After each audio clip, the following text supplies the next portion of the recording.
En el ejercicio 3 tenemos que el óxido nítrico de fórmula NO reacciona inmediatamente con el oxígeno gaseoso para formar dióxido de nitrógeno, un gas de café oscuro, mediante la siguiente reacción química. Si en un experimento se mezclan 0.886 moles de óxido nítrico con 0.503 moles de oxígeno, vamos a calcular primero cuál de los dos es el reactivo limitante. Y en segundo lugar, cuál es la masa de dióxido de nitrógeno que se produce en dicho proceso. Y por último, el porcentaje de rendimiento si el rendimiento experimental de la reacción fue de 31 gramos. Muy bien. Recordemos que teníamos dos escenarios cuando hablábamos de problemas de estequiometría.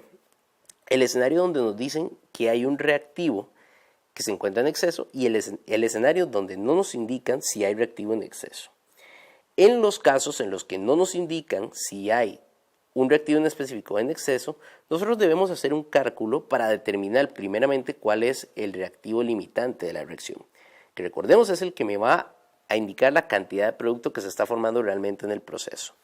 Igual, para comenzar necesitamos tener clara y balanceada la ecuación química.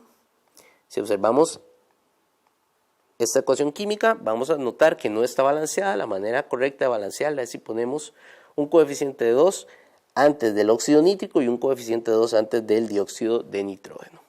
A partir de esto, entonces, vamos a hacer un paso adicional a los problemas que hemos venido trabajando, que es la determinación del reactivo limitante.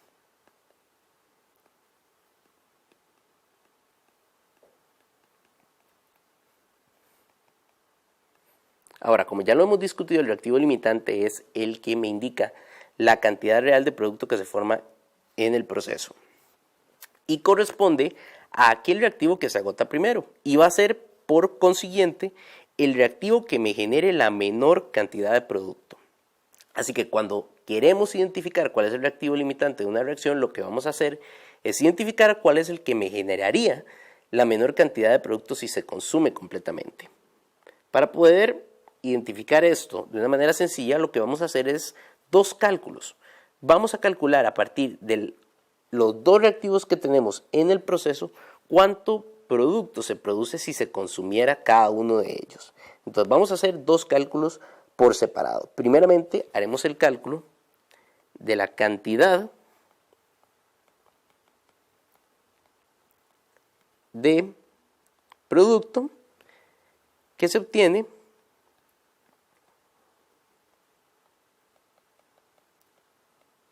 a partir del reactivo óxido nítrico. En este caso, se nos indican que hacemos reaccionar 0.886 moles del reactivo. Si ese reactivo reaccionara completamente, entonces, a partir de 2 moles del óxido nítrico, se producen 2 moles de el dióxido de nitrógeno. Eso es lo que nos indica la reacción química. Eso nos daría un resultado final de 0.886 moles de el producto. Vamos a hacer este mismo cálculo, pero ahora considerando solamente el segundo reactivo. La cantidad de NO2 que se obtiene ahora a partir del oxígeno. Según esto, tenemos en la reacción 0.503 moles de oxígeno. Según la relación estequiométrica, 1 mol de oxígeno reacciona para formar 2 moles de dióxido de nitrógeno. Ese resultado al final nos da 1.006 moles del producto correspondiente. Vemos entonces que si se consume todo el óxido nítrico, se producen 0.886 moles del dióxido de nitrógeno, mientras que si se consume todo el oxígeno se producirían 1,006 moles del producto. El reactivo limitante siempre es el que nos produce la menor cantidad de producto, así que el reactivo limitante en este proceso sería el óxido nítrico debido a que es el que genera la menor cantidad de producto posible en el caso. Una vez tenemos identificado cuál es el reactivo limitante, entonces todos los cálculos los vamos a hacer solamente a partir del reactivo limitante. Ya no vamos a hacer ningún cálculo tomando en cuenta a la otra especie, que sería la especie en exceso. Esto nos lleva entonces ahora a calcular a partir de los moles que identificamos a partir del óxido nítrico, ¿cuál sería el resultado de las demás interrogantes? Lo que nos queda del procedimiento se resuelve de la misma manera que venimos trabajando los problemas de estequiometría. Entonces, para la parte B, nos solicitan calcular la masa del producto. En este caso, para calcular la masa necesitamos primeramente convertir los moles a masa, así que necesitamos la masa molar de la especie dióxido de nitrógeno. En este caso, la masa molar sería un átomo de nitrógeno por la masa molar del nitrógeno más 2 átomos de oxígeno multiplicado por la masa molar del oxígeno. Eso nos deja con 46 gramos por mol. Y con esto podemos hacer la conversión correspondiente. Si tenemos 0.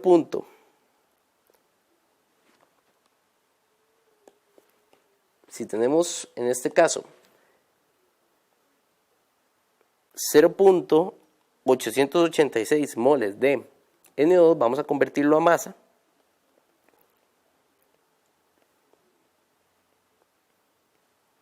A multiplicarlo por un factor de conversión proveniente de la masa molar. Queremos cancelar los moles, los ponemos debajo de la fracción. Queremos obtener la masa, lo ponemos arriba de la fracción. Tenemos que un mol corresponde a 46 gramos de producto y esto nos da un total de 40.8 gramos de el dióxido de nitrógeno. Y esa sería la masa entonces de producto que se está formando. Ahora, para el tercer enunciado, debemos recordar que por lo general las reacciones químicas no se llevan a cabo en un 100%, por diversas condiciones de proceso. En este caso en específico nos dicen que la reacción química no obtuvo la cantidad que nosotros esperábamos, que es 40.8 gramos, sino que solamente obtuvo 31 gramos. Entonces, con esto vamos a calcular un porcentaje de rendimiento. Recordemos que la fórmula del porcentaje de rendimiento es rendimiento experimental entre el rendimiento teórico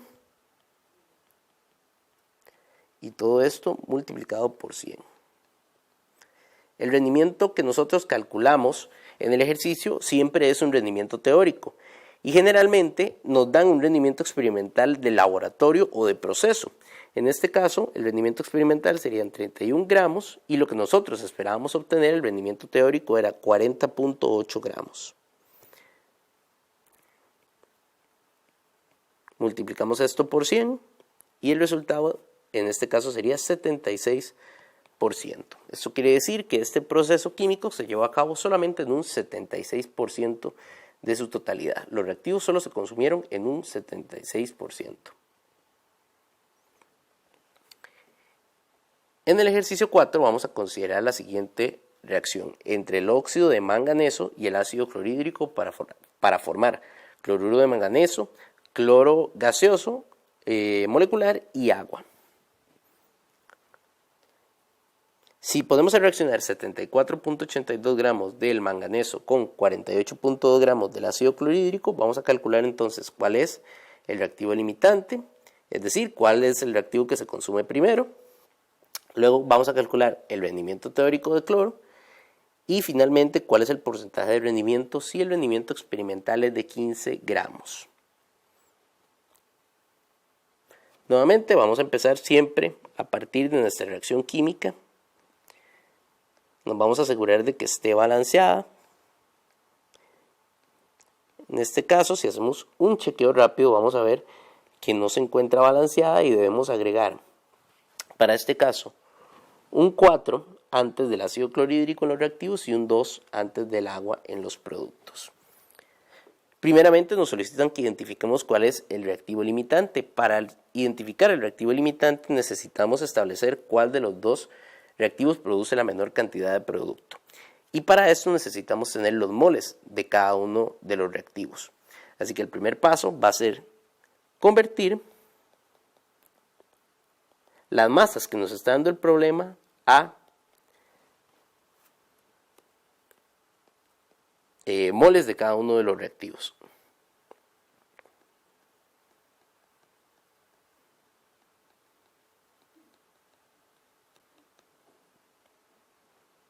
Para este cálculo, entonces, vamos a comenzar primero obteniendo las masas molares de las especies involucradas, que son los reactivos en este caso. Necesitamos la masa molar de el óxido de manganeso, que sería un átomo por 55 gramos para el manganeso y 2 por 16 gramos por mol para el oxígeno, con un total de 87 gramos por mol. Luego tenemos para el ácido clorhídrico un átomo por 1 gramo por mol de ácido clorhídrico más 1 por 35.5 gramos por mol de cloro para un total de 36.5 gramos por mol.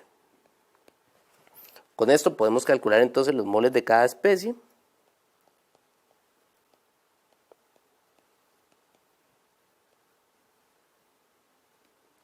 Tomando la masa de cada una de las especies y multiplicándola por el factor de conversión, donde dividimos entre la masa molar. 0.86 moles para el óxido de manganeso y para el ácido clorhídrico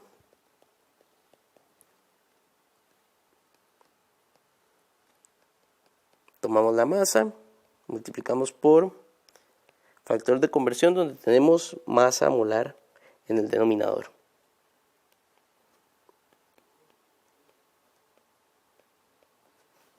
Con esto entonces tenemos calculados los moles de cada una de las especies.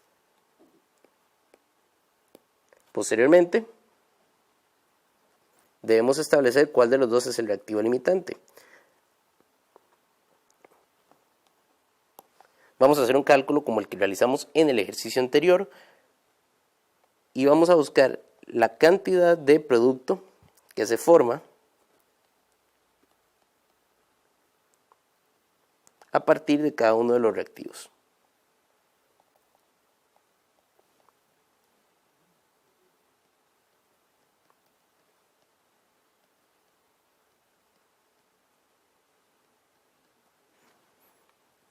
Para el caso del óxido de manganeso, partimos de 0.86 moles de óxido de manganeso. Lo multiplicamos por un factor de conversión que relaciona los moles del óxido de manganeso y los moles del producto. En este caso, podríamos haber trabajado con cualquiera de los productos. Sin embargo, como las siguientes preguntas están en función del producto cloro, vamos a trabajarlo entonces como una relación con cloro.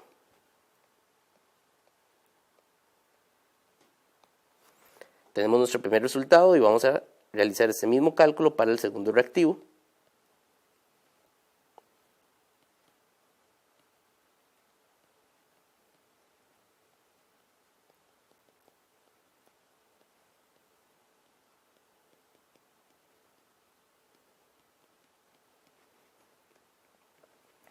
Y en este caso tenemos 1,32 moles. Factor de conversión sería moles de ácido clorhídrico en el denominador, moles de cloro en el numerador, y tenemos una relación de 1 mol de cloro por cada 4 moles de ácido clorhídrico. Eso nos da un total de 0.33 moles. La especie que produce la menor cantidad de producto cloro, en este caso sería el ácido clorhídrico, así que ese va a ser nuestro reactivo limitante y con el cual vamos a trabajar los siguientes incisos. En el inciso B,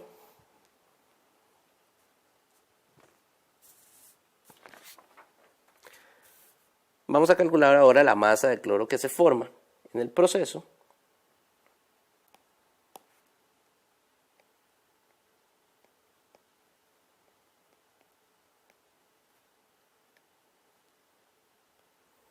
Para obtener esta masa de cloro necesitamos la masa molar primeramente del cloro 2, que equivale a 71 gramos por mol, y esto lo vamos a utilizar para hacer la conversión de masa para el cloro producido, que sería 0.33 moles de cloro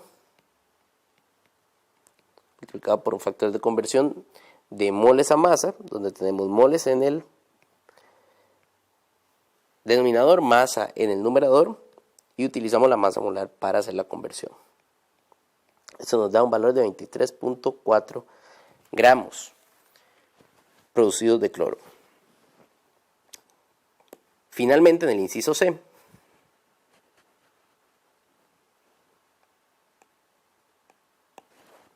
calcularemos cuál es el porcentaje de rendimiento del proceso. Si nos dicen que el rendimiento experimental fue de 15 gramos de cloro, eso lo dividimos entre el rendimiento teórico de la especie en la reacción química y lo multiplicamos por 100. Esto nos da finalmente un valor de 64% de rendimiento para la reacción.